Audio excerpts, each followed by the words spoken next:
اور اس میں فضول خرچیاں ہو رہی ہیں، حرام کی کمائی ہوئی کمائی جو ہے وہ پانی کی طرح بہائی جاتی ہے۔ ابھی مجھے ایک صاحب نے بتایا کہ ممبئی میں 2 شادیاں ہوئی ہیں مسلمانوں میں، ایک میں 1.5 کروڑ روپیہ خرچ ہوا، ایک میں 80 لاکھ خرچ ہوا۔ ہم نے وہاں اصلاحی تحریک شروع کی، ضیاء الحق صاحب نے بھی کوشش کی تھی، آرڈیننس پاس کیا تھا، لیکن یہ چیزیں قانون سے نہیں۔ آپ کہیں کہ کسی دعوت میں 50 سے زیادہ مہمان نہیں آئیں گے، وہ 100 آ گئے تو زیادہ زیادہ یہ ہوگا پولیس والوں کو رشوت کا کھاتا کھل گیا، جو یہ پیسے لے جائیے صاحب۔ کبھی کبھی وہ پکی پکائی جگہ لے جا کے اپنے تھانے میں بیٹھ کے کھاتے تھے، لیکن قانون سے نہیں بدلتا مزاج۔ ہم نے کیا طے کیا؟ دیکھو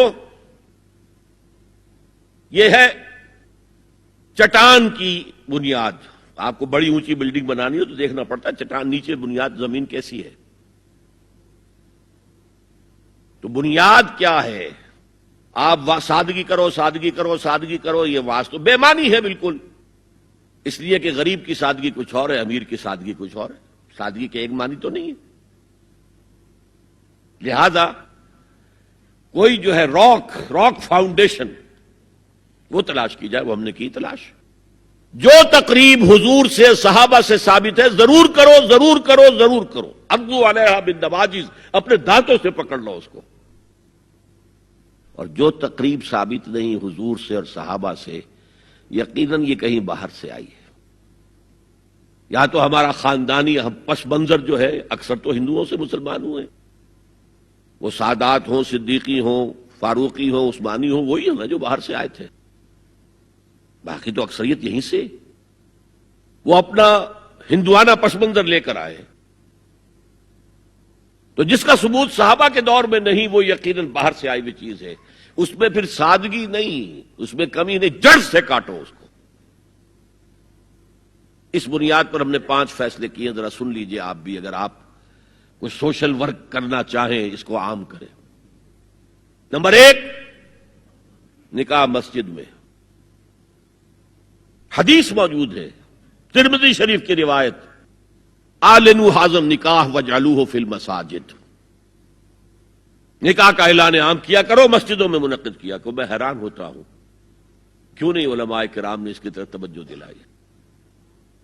حدیث ہے، ہاں میں مانتا ہوں ان کا کہنا یہ ہے کہ یہ یہاں جو امر ہے کہ مسجد میں منعقد کرو، یہ امر وجوب کے لیے نہیں ہے، استحباب کے لیے، مستحب ہے یہ کہ مسجد میں۔ تو بھائی مستحب کیوں چھوڑ رہے ہو تم؟ وہ اس لیے چھوڑنا پڑتا ہے، مولوی بیچارے کی حیثیت ہے ہی نہیں معاشرے میں کہ وہ کہے جناب یہاں آئیے میرے پاس، میں نہیں آؤں گا آپ کے گھر نکاح پڑھانے کے لیے۔ وہ اپنا رجسٹر بغل میں دبائے بیٹھا سوکھتا رہتا ہے۔ وہ تو آنی تھی بارات عصر کے وقت، مغرب بھی جا رہی ہے، آئی نہیں، وہ بیٹھا غریب۔ پہلے 20-30 روپے ملتے تھے، اب 200 300 400 ملتے ہیں، اور کیا ہے۔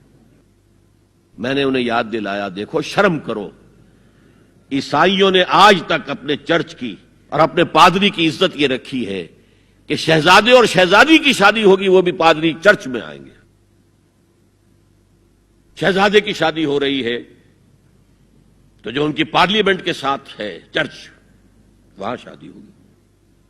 وہاں پردہ نہیں ہے، لڑکا لڑکی دونوں آمنے سامنے کھڑے ہو کر قول و قرار کریں گے۔ ہمارے ہاں پردہ ہے تو اس لیے لڑکی کے گھر بھی جائیں گے تو لڑکی تو محفل میں نہیں آئے گی، لڑکی کا ایک وکیل ہوگا، وہ وکیل اجازت لے کر آئے گا، 2 اس کے گواہ ہوں گے، اس کے سامنے اجازت لی گئی، پھر وہ نکاح خواہ کو اجازت دیں گے، وہ نکاح پڑھا دیں گے۔ پہلی بات یہ ہو گئی کہ نکاح مسجد میں۔ نمبر 2، نکاح کے موقع پر کوئی دعوت طعام نہیں، کوئی ثابت نہیں۔ دعوت طعام صرف ایک ہے، وہ ولیمہ ہے، اور اس قدر معقول بات ہے۔ سب باپ اپنے سینوں پر ہاتھ رکھ کر سوچیں اور میری بات سنیں، کیا بیٹی کو گھر سے رخصت کرنے کا وقت جو ہے وہ خوشی کا وقت ہوتا ہے؟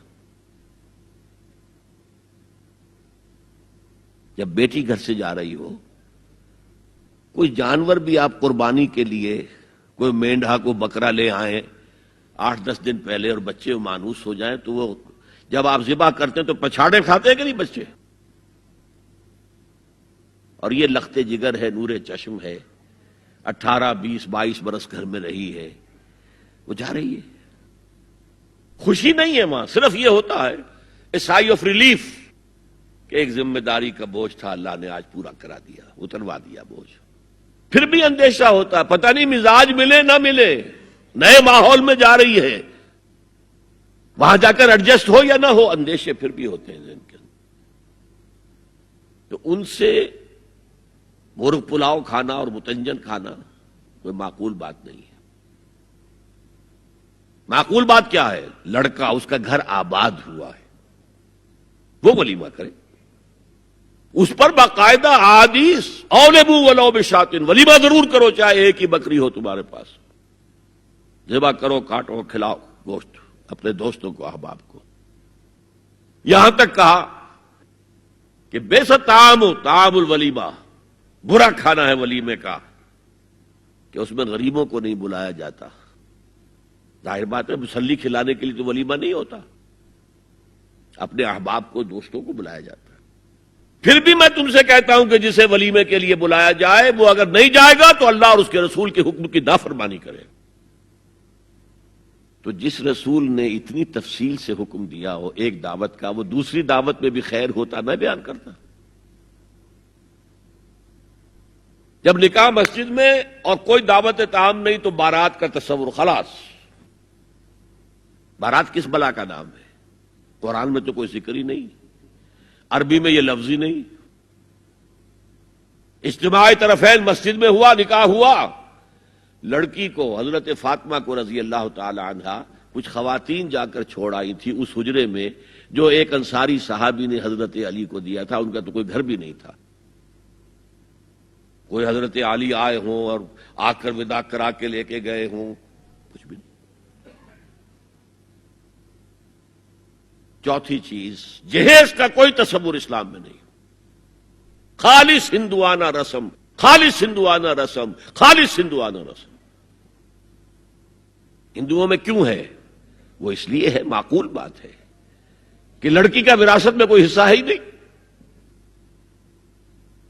وہ تو جب گھر سے نکل رہی ہے کچھ دے دلا کے رخصت کر دو، دان دہیج، یہ خیرات ہے، لڑکی کا حق کوئی نہیں ہے گھر پر۔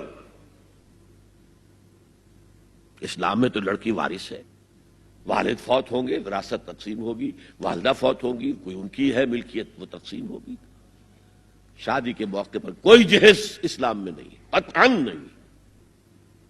غلطی سے حضرت فاطمہ کے جہیز کو جہیز کہہ دیا گیا، وہ جہیز کیا تھا؟ ایک پیسہ بھی حضور کے اپنی جیب سے نہیں تھا۔ اس شادی میں خاص بات کیا تھی کہ دولہا کے ولی بھی حضور ہی ہے، اور کون ہے؟ علی کا کون تھا مدینے میں؟ اور دلہن کے والد بھی حضور ہے۔ اب حضور پوچھتے ہیں حضرت علی سے، تمہارے پاس مہر دینے کے لیے کچھ ہے؟ عرض کیا میرے پاس تو کچھ نہیں ہے۔ وہ فقراء صحابہ میں سے تھے۔ فرمایا مہر تو دینا ہے، تمہارے پاس ایک زرہ ہوتی تھی؟ جی ہاں زرہ تو ہے۔ انہوں نے یہ سمجھا زرہ تو جہاد کے لیے ہے، کوئی وہ دولت تو نہیں ہے۔ فرمایا جاؤ اسے بیچو یا گروی رکھ کے قرض لے کر آؤ۔ وہ گئے، حضرت عثمان نے خرید لی، اور کچھ دنوں کے بعد واپس کر دی ہدیتاً، یہ زرہ میں ہدیہ آپ کو کر رہا ہوں۔ اس وقت اگر کہتے چھوڑو علی، کہاں تو لو میں پیسے دے دیتا ہوں تمہیں، تو ان کی طبیعت پر بار ہوتا۔ اس پیسے سے حضور نے کچھ پیسے گھر بھیجے اندر، دلہن کو ذرا تیار کر دو، اور کچھ پیسوں سے وہ ایک گدا جس میں کھجور کی کھال بھری ہوئی تھی، اور 2 تکیے جس میں کھجور کی کھال بھری ہوئی تھی، ایک مشکیزہ، کنویں سے پانی تو لانا ہی ہے نا، ایک چکی، جو ہو یا گیہوں ہو پیسنا تو ہے نا، کوئی 1-2 برتن، اور اللہ اللہ خیر صلی اللہ، یہ تھا جسے جہیز کہتے ہیں، جس میں ایک پیسہ بھی حضور کا شامل نہیں ہے۔ وہ حضرت فاطمہ کا مہر تھا جسے بنایا گیا، ورنہ مدینے ہی میں دوسری آپ کی صاحبزادی کا نکاح حضرت عثمان سے بھی ہوا، کہیں ذکر ہے جہیز کا؟ حضرت عثمان کا گھر بھرا ہوا، ہر چیزیں موجود، وہاں تو جہیز کا تذکرہ نہیں۔ بہرحال یہ شادی کو آسان کرو، زنا کو مشکل بناؤ،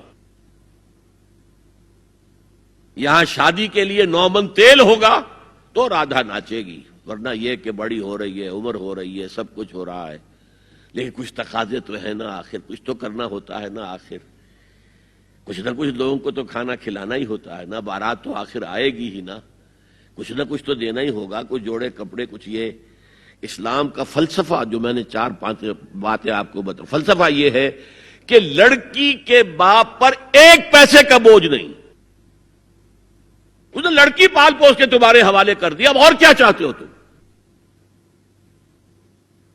سارا مرد آزماں مرد آفرین، مرد کو چیلنج دیا ہے، تم مرد ہو، مہر تم دو گے، اور سب سے بڑھ کر کیا ہو رہا ہے آج کل بھی ہوتا ہے، وہ ہمارے ایک کچھ کام ہوتے ہیں اسلامی، وہ بھی ہے، کچھ وہی ہندوانہ پس منظر۔ نکاح کی محفل میں چھوارے کون لے کے آتا ہے جی؟ لڑکے والے، اور پلاؤ کن سے کھاتے ہیں؟ بھائی جس کو تمہیں مرغ پلاؤ کھلا رہا ہے وہ چھوارے نہیں بانٹ سکتا تھا؟ یہ ہے اسلام اور غیر اسلام کا امتزاج، چھوارے لڑکے والے لے کر آئیں گے اور پھر دعوت اڑائیں گے۔